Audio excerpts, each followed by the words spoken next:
Olá, meu nome é Ricolas Nascimento, sou aluno do terceiro ano do ensino médio do Centro de Excelência Professor Milton Alves Rocha, da cidade de São Cristóvão, Sergipe. Eu, Maria Clara Gomes e Tiago Santos Aragão iremos apresentar o nosso projeto, que é titulado como o uso de substratos sustentáveis naturais no processo de germinação e crescimento de sementes, tendo como orientadora a professora doutora Patrícia Fernanda de Andrade e como co-orientadora a professora mestre Cátia Figura Dalto. A agricultura mundial é submetida a diversos agrotóxicos, cuja finalidade é acelerar o processo do lucro. O Brasil está entre os maiores consumidores mundiais de agrotóxicos, e a utilização maciça desses insumos químicos vem trazendo, há várias décadas, incalculáveis prejuízos tanto ao meio ambiente quanto ao homem. Esse procedimento danifica o solo ao qual está submetido tal germinação, pois, graças ao processo de respiração, os agrotóxicos prejudicam também a composição do solo, danificando sua estrutura natural e resultando em diversos desequilíbrios ambientais. Diante do exposto, faz-se obrigatório desenvolver pesquisas que resultem em uma nova abordagem para diminuir as consequências às quais a agricultura é submetida. Dentro desse contexto, nosso projeto tem como objetivo desenvolver mecanismos de aceleração da germinação de sementes a partir de substratos naturais, reduzindo a curto e a longo prazo o processo de germinação e, consequentemente, favorecendo a agricultura e a economia nacional.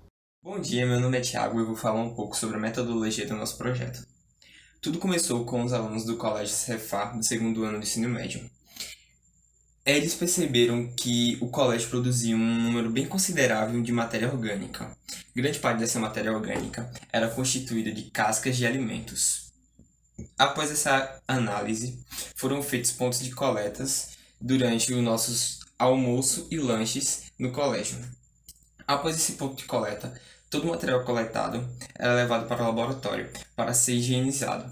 Após a higienização desse material, era feito o processo de pré-secagem à luz solar durante média de 2 dias. Após o processo de pré-secagem, era feito o processo de secagem. O processo de secagem ele era feito em uma estufa a 100 graus. Ele atuava no processo seguinte, facilitando o processo de moagem. Já o processo de moagem era a facilitação para o processo de homogeneização do nosso substrato. Após o processo de moagem, passávamos para o sistema de peneira. O sistema de peneira nos permitia controlar o tamanho de partículas que nós queríamos. O tamanho da partícula que queríamos foi escolhido entre 20, 30 e 60 meshes. Após o processo de passagem de sistema de peneiras, passavam para a montagem do nosso substrato. Já depois da montagem do nosso substrato, que era feito de 1 para 1, o nosso substrato já estava pronto para ser utilizado. Ele pode ser utilizado tanto como fertilizante, já que possui uma grande quantidade de nitrogênio, tanto como correção do solo. Como, por exemplo, nós enviamos uma análise para o ITPS do nosso solo do colégio e foi avaliado que o nosso solo estava carente de magnésio. E isso é algo muito benéfico para o nosso substrato, já que o nosso substrato tem uma quantidade até generosa de magnésio. Isso nos ajudou a ter uma avaliação melhor sobre como o nosso produto funcionaria. Também fizemos uma análise do nosso substrato e declaramos que o pH dele está entre 5 a 5,5, um pH ácido, que para certos tipos de cultivo é uma ótima opção. Quando o pH se encontra entre 5 e 5,5, há uma disponibilidade de macronutrientes melhor para a planta, facilitando seu crescimento e desenvolvimento. Agora, eu vou apresentar os resultados das discussões que obtivemos no nosso projeto. As atividades realizadas durante o projeto tiveram a finalidade de ampliar o conhecimento adquirido com as pesquisas e conciliar a teoria com a prática. A quantidade de resíduos que seriam reciclados na escola após levantamento, a quantidade de resíduo orgânico coletado na escola foi de 42 kg e com a pandemia coletamos em casa 5 kg diário. E com isso, foi um resultado positivo, pois os materiais que utilizamos na produção de substrato eram caixas de frutas que seriam descartadas e conseguimos dar um destino para esses resíduos orgânicos, contribuindo assim para a diminuição dos lixos, que chega a ser de 79% da ocupação do planeta.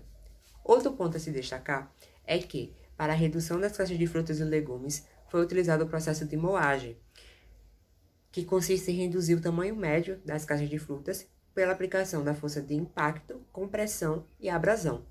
No projeto, foi utilizado um liquidificador para reduzir o tamanho dos resíduos de caixas de frutas e legumes e apresenta algumas vantagens, tais como aumento da relação superfície-volume, melhor interação solo-substrato e a uniformidade do tamanho. Para melhor distribuição do tamanho utilizado, foi utilizado um sistema de peneiras com 20, 35 e 60 mesh.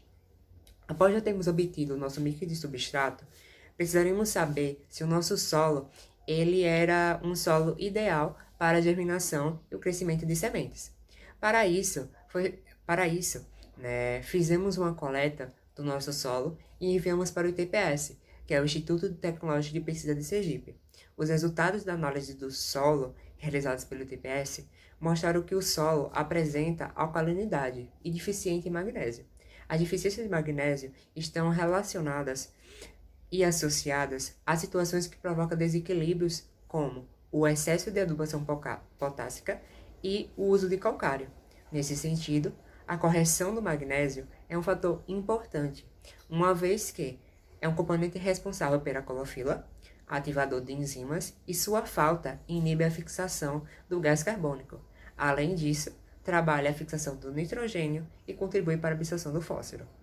Esse ano, também foi realizada a análise do substrato. Essa análise foi realizada também no ITPS, e os resultados obtidos no substrato natural mostraram que ele apresentou um caráter ácido, com pH em torno de 5,53. No entanto, a quantidade de macronutrientes, tais como potássio, fósforo, magnésio e nitrogênio, foram superiores comparado ao solo da nossa escola. Nesse sentido, o substrato ele apresenta os principais nutrientes para a planta. Ademais, foi observado também que o substrato ele apresenta o poder de ser utilizado tanto para fazer a correção do pH quanto da deficiência do magnésio, sem precisar fazer uso de substâncias químicas que podem, de certa forma, agredir o solo. O resultado do pH do substrato natural determinado no laboratório da escola foi de 5, e este colabora com o obtido no ITPS, que foi de 5,53. Pode-se observar também que o caráter ácido apresentado pelo substrato natural está associado à quantidade de nitrogênio, que foi de 1,33, e não pela quantidade de alumínio, que foi de menos 0,08. O substrato apresentou características que podem ser usadas como fertilizante e para corrigir as deficiências no solo, como potássio, sódio, magnésio, fósforo e nitrogênio. Por fim, a capacidade de troca catiônica, CTC, é uma medida de capacidade de troca de cátions que um solo possui. Com base nos dados do nosso substrato, foi apresentado que o nosso solo possui uma quantidade de CTC de 43,9 centímetros decímetro cúbico e é considerado alta em relação ao solo da nossa escola. Isso se deve pela presença da matéria orgânica que possui em sua superfície. Sendo assim, o substrato apresenta maior capacidade de retenção de água, favorecendo o processo de germinação e crescimento de sementes. Olá, meu nome é Maria Clara. Bom, e depois de tudo que foi apresentado, posso concluir que a química, quando trabalhada de maneira inconsequente, geralmente é uma das grandes causadoras da degradação ambiental. Mas, ao mesmo tempo, quando aplicada de modo responsável, ela pode ser a solução, ou seja, aliada à sustentabilidade ambiental. O comportamento e a participação dos alunos mostrou a importância de reaproveitar resíduos orgânicos, e isso foi possível através de técnicas simples, transformando cascas de frutas e legumes em substratos naturais sustentáveis como nutrientes para o solo no processo de germinação e crescimento. Apresentou também um grande potencial de desenvolvimento de diversas sementes, como por exemplo o tomate, a cebolinha, o coentro, o alface, a beterraba, entre outros. A partir da análise do ITPS, foi possível descobrir que o solo da nossa escola é deficiente em magnésio e que também o nosso substrato tem potencial fertilizante, correção de pH e nutrientes tais como o magnésio, o sódio, o potássio, o fósforo e o nitrogênio. Por fim, o projeto desenvolvido mostrou que é possível trabalhar o tema sustentabilidade no meio escolar e em nossas casas como forma de conscientização e sensibilização para a cidadania ambiental. E, como atividades futuras, pretende-se trabalhar a otimização da composição do mix, estudar a germinação e o crescimento de sementes de espécies no substrato natural com uma composição química definida, observando alguns parâmetros, como o controle de água, diferentes ambientes e a composição substrato-solo. E para finalizar, eu gostaria de agradecer ao pessoal da ITPS, o Instituto Tecnológico de Pesquisa do Estado de Sergipe. Lá a gente pôde acompanhar todo o processo de análise do solo. Agradecer também o pessoal da nossa escola, sendo da excelência professor Hamilton Alves Rocha, ao CNPq, à Fabtec Sergipe, ao Educa Mais, ao Governo do Estado e à Secretaria de Educação, Esporte e Cultura.